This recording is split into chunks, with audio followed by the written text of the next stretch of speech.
welcome to the Deep Dive. Today we're tackling something many of us run into, those common little English mistakes.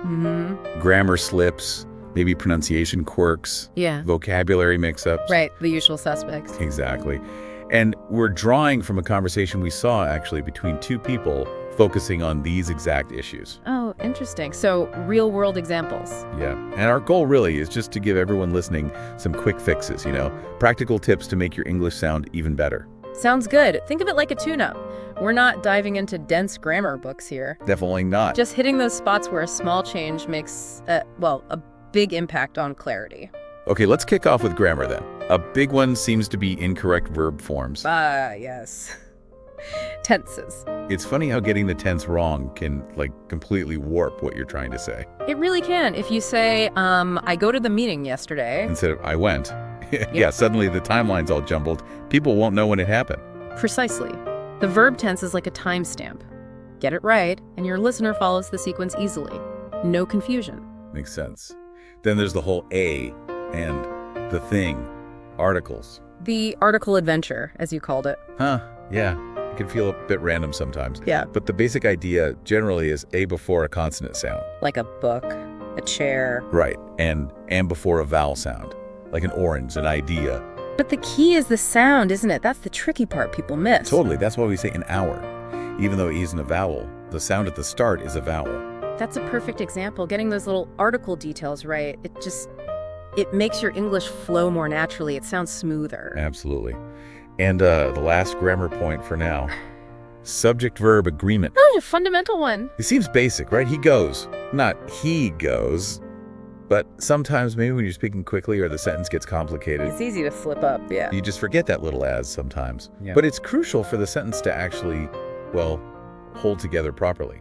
It is. And when it's wrong, it often just sounds off, doesn't it? It does. Even if you can't immediately say why, your ear expects that agreement, like a slightly off-key note. Good analogy. Okay, moving on. Pronunciation puzzles. Silent letters. Sneaky little things. Like the B in doubt or debt. Just sits there, quiet as anything. Or the K in no. Right. A little tip someone mentioned is when you learn a word like that, maybe visualize it, make a mental note. Okay, B is silent here. That can help. It's interesting, too, because many silent letters were actually pronounced way back when. Language history stuff. Oh, I didn't know that. Yeah. Okay, also under pronunciation, syllable stress. Oh, this is a big one for understanding. Definitely. Stressing the wrong part of a word can totally change its meaning or just make it hard to catch. Like record the noun versus record the verb. Exactly. Or increase versus increase. Same letters, different emphasis, different meaning or function. Paying attention to where native speakers place the stress is probably the best bet there. It's part of the rhythm of English.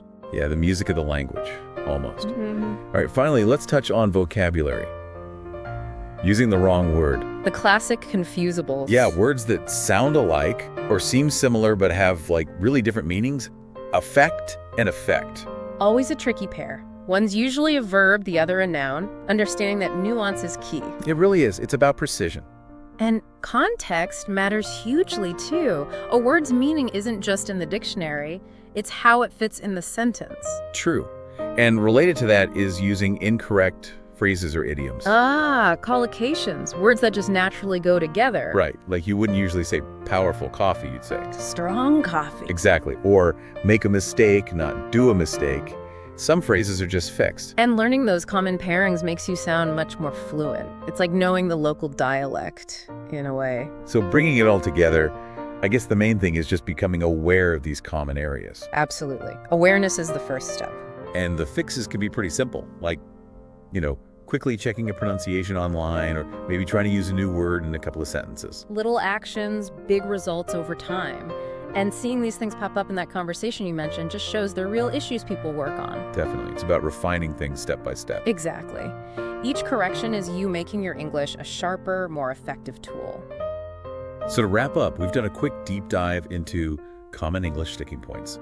Grammar, pronunciation, vocab, all based on that real-world chat. Covered the key areas. And maybe a final thought to leave with everyone is, start really listening to your own English. Notice those little habits, and when you spot a mistake, don't sweat it. Yeah, treat it like a clue. Exactly. A clue showing you exactly where you can improve next for clearer, more confident communication.